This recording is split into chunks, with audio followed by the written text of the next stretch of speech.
অন্তত 200-300 নেতার নামে ফ্ল্যাট আছে।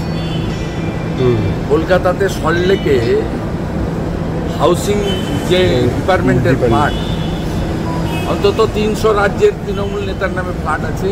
সব এমপি যারা তৃণমূলের জেতা হারা প্রাক্তন বর্তমান প্রত্যেকের নামে ফ্ল্যাট আছে। সেই ফ্ল্যাটগুলো আগে এদেরকে দিক।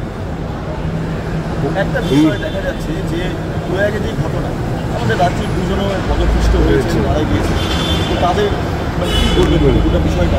প্রথমত দুঃখজনক ঘটনা, এটা নিয়ে তো সবার ঊর্ধ্বে মানুষের জন্য করা উচিত এবং পাশে দাঁড়ানো উচিত। যোগী আদিত্যনাথজি সরকার যেভাবে দাঁড়িয়েছেন সকলে দাঁড়ানো উচিত এবং উত্তরপ্রদেশ সরকার, ভারত সরকার ক্ষতিপূরণ ঘোষণা করেছেন। রাজ্য সরকারেরও উচিত দুজন পরিবারের জন্য ক্ষতিপূরণ ঘোষণা করা। দাদা, বিধায়ক কয়েকজন যারা সীমান্ত এলাকার বিধায়ক তারা নিজেরাই সীমান্ত পরিদর্শনে যাচ্ছে, সেই ছবি দেখে এইটা কি আপনার নির্দেশ বা তারা কি নির্দিষ্টভাবে কোনো?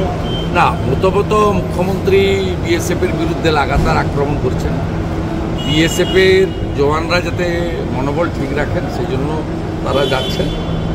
আর দ্বিতীয়ত বর্ডার এলাকায় বিশেষ করে হিন্দু জনগোষ্ঠী যারা বিএসএফকে সহযোগিতা করতে চায় এবং বাংলাদেশিদের জামাতিদের আক্রমণের হাত থেকে বাঁচতে চায়, জমি ফসল গবাদি পশু, সেই লোকদের পাশে দাঁড়ানোর উদ্দেশ্যই করছে। তবে নিয়ম মেনেই করছে, বিএসএফের অনুমতি নিয়েই তারা করছে এবং মানুষকে যাতে সংঘবদ্ধ রাখা যায়। কারণ বহু বর্ডার এলাকায় ফেন্সিং নেই, রাস্তাঘাটের অবস্থা আমি তো নিজে সুখদেবপুরে দেখে এসেছি। বর্ডার এলাকায় বিএডিপির যে উন্নয়নের কাজ এই সরকার করতে দেয়নি, কারণ বিএডিপির যে ডেভেলপমেন্টের কাজ এতে ডিএমরা করেন। ভারত সরকারের স্বরাষ্ট্র দপ্তর থেকে 50% টাকা দেওয়া হয়, রাজ্য সরকার 50% টাকা দেয়। এখানে তো রাজ্য সরকার কেন্দ্র রাজ্যের যে যৌথ স্কিম কোনো কর্মসূচিতে যুক্ত হতে চান না, বিরোধিতা করেন।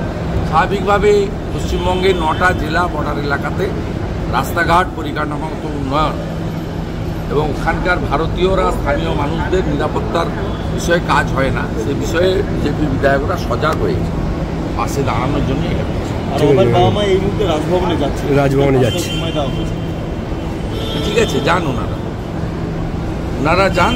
আমি ওনাদের জন্য কিছু বার্তা আছে, আমি ওনাদের সঙ্গে দেখা করেই জানাবো। আমরা দেখছি সিরিয়াস। আপনি কি? আচ্ছা, আমি সময়